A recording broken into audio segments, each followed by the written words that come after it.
يا أيها المزمل قم الليل إلا قليلا نصفه أو انقص منه قليلا أو زد عليه ورتل القرآن ترتيلا إنا سنلقي عليك قولا ثقيلا إن ناشية الليل هي أشد وطئا وأقوم قيلا إن لك في النهار سبحا طويلا واذكر اسم ربك وتبتل إليه تبتيلا رب المشرق والمغرب لا إله إلا هو فاتخذه وكيلا اصبر على ما يقولون واهجرهم هجرا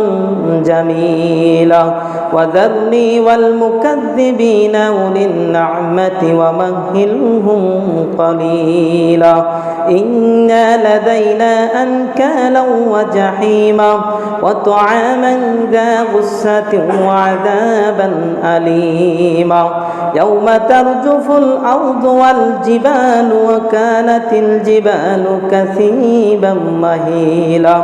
إنا أرسلنا إليكم رسولا شاهدا عليكم كما أرسلنا إلى فرعون رسولا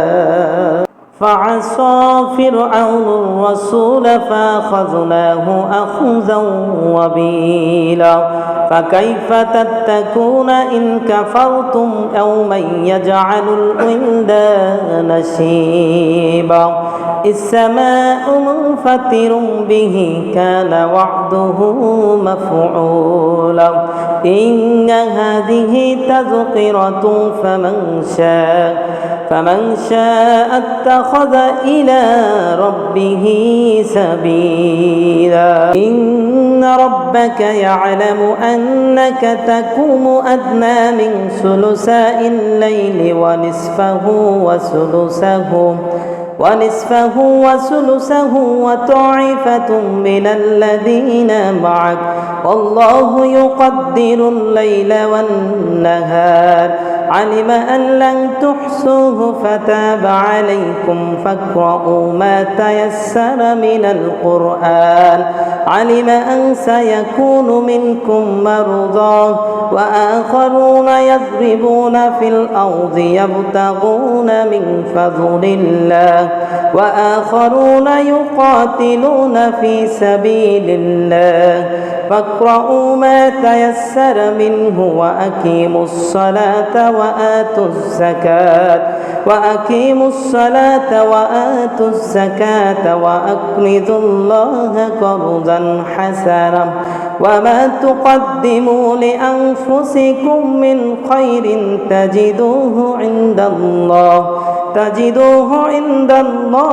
هو خيرا وأعظم أجرا واستغفروا الله إن الله غفور رحيم.